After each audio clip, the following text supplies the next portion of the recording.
We're talking to Dr. CPoe, and the program has to do with the massacre at Blacksburg, Virginia. And of course, Dr. Poe, I continue to hesitate every time I think about that. That was such a tragic affair. But let us pick up where we left off during the second segment and have you to continue this conversation. Right. As you say, it was a very tragic affair, event, but I'm convinced that there's a tremendous potential here for good.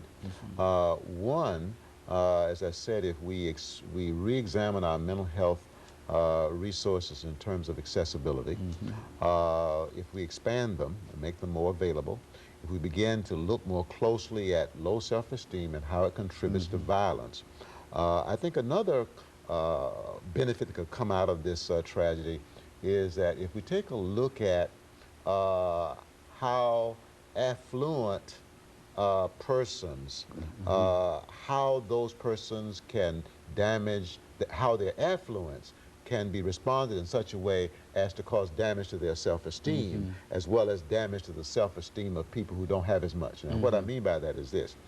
Let's say if I come into a high income, or if I'm born into an upper middle income family, and I go to a prestigious school, okay, and if I let my family background and the car I drive, the clothes I wear, okay, the school I attend, if I allow that to cause me to feel above or superior to other people, I have damaged my self-esteem, okay? Now, if at the same time I treat other people who don't have as much as I have, okay, as if they're less than I am, I have used what I have to contribute to a damaging of somebody else's self-esteem. Now, Cho said, he expressed a lot of rage towards the affluent and towards the wealthy, all right?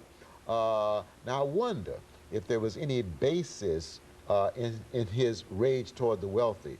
Was he in fact snobbed? Was he in fact snubbed? Was he in fact treated as if he was inferior by those persons who are part of the middle or upper income group? I don't know.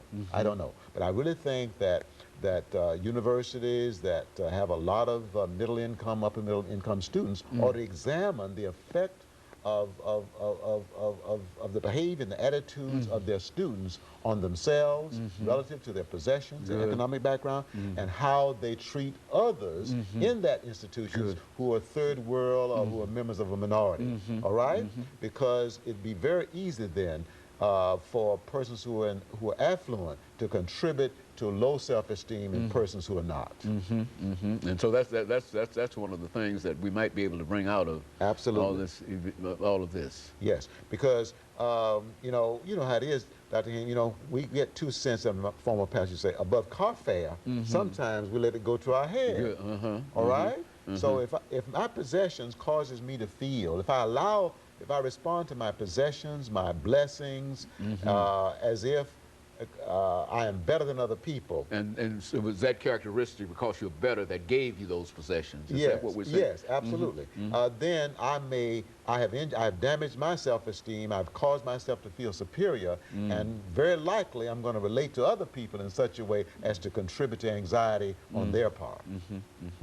And so that's not good. So I think there's much good that can come out of that tragedy.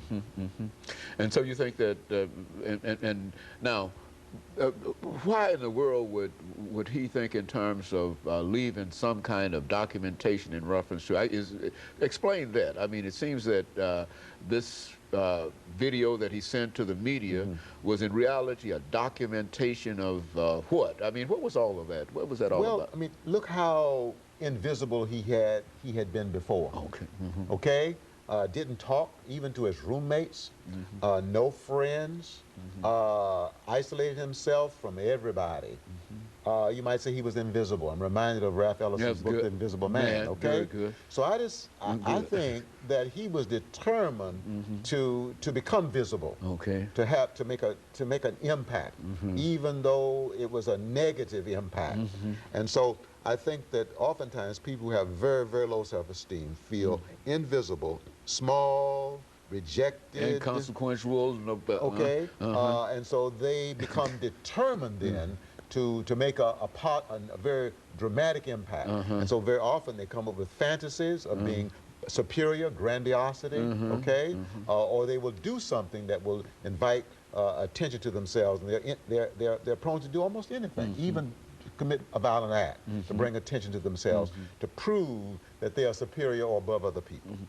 Dr. Poe, now I know that this was not a terrorist act, and et cetera, but we are confronted by, in this world that we live in, by people who are of this young man's age, who will strap themselves with bombs and walk into the middle of a marketplace and et cetera, and kill others while they kill themselves. Do you see any kind of relationship between what he did and what they're doing in reference to that? And so what is that relationship? I think so. I think that, you know, it may be that people who live in societies where there's such a schism between the upper income group, which is usually very, very small, and most of the rest of the society, these people, I think, often feel worthless, helpless, powerless, insignificant, and are willing to do anything that will give them a sense of significance, even kill themselves. If they can become convinced that killing themselves, blowing themselves up, gives them some value and some significance and some importance, and it's going to have some impact, I think oftentimes people are willing to do that.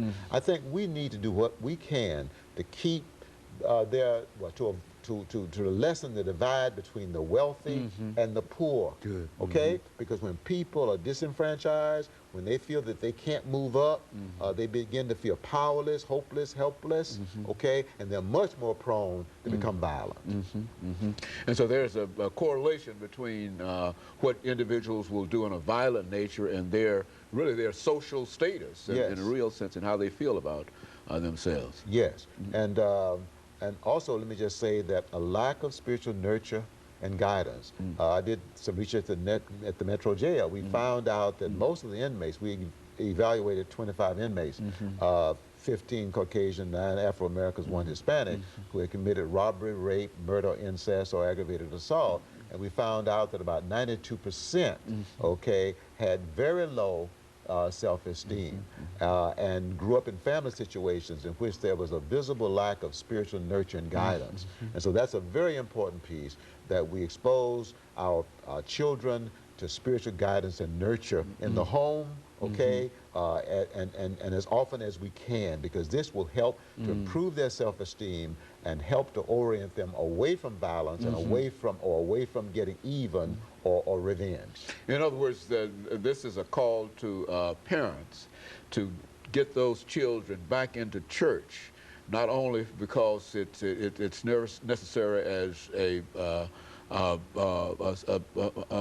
point of view in terms of their belief, but it's also necessary in terms of saving their lives, in terms of guiding them in the right direction. Absolutely. Call to parents, a call to the church, a call to the school. School needs to make more available mental health resources to their students. It's a wake-up call to the mental health system, okay? A wake-up call to our policymakers. All right, it's a huge wake-up call, I think. And you mentioned teasing and bullying. Say something in reference to that, because that too, I think, isolates. Well, it's kind of interesting that oftentimes people who are teased, most of all, are people who already have very low self-esteem.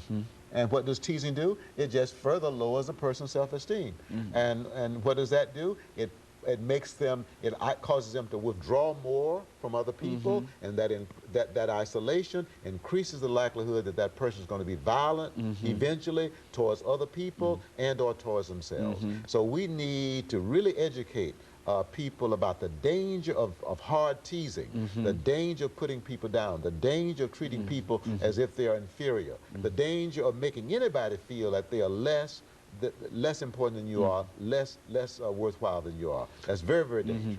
You know, being involved in higher education for so long, Dr. Poe, both of us know that if you've got 35 or 40 students in a classroom and one is acting as this young man's supposed to have acted, all the students that come and go, everybody's got something to say in reference to it, you see, and et cetera. So I can understand perhaps how that might have sort of pushed him over the edge, wishing to perhaps get revenge, as you indicated. Yes, and I think it's also important to realize that people who are very, very shy, very withdrawn, probably have experienced some trauma in their lives, okay, that has rendered them that way. And so rather than teasing them, putting them down, we need to be more prone to reach out. Very good. And of course, Dr. Poe, let me over the last few seconds that we have here, thank you for coming by and again bringing us that excellent information. I think that, as we said in reference to your attack on America, that was in reference to one of these great tragedies, and we were able to learn some things in reference to it. And of course, we'll be back with our audience next week for another. Another informative edition of Comments. Thank you and good morning.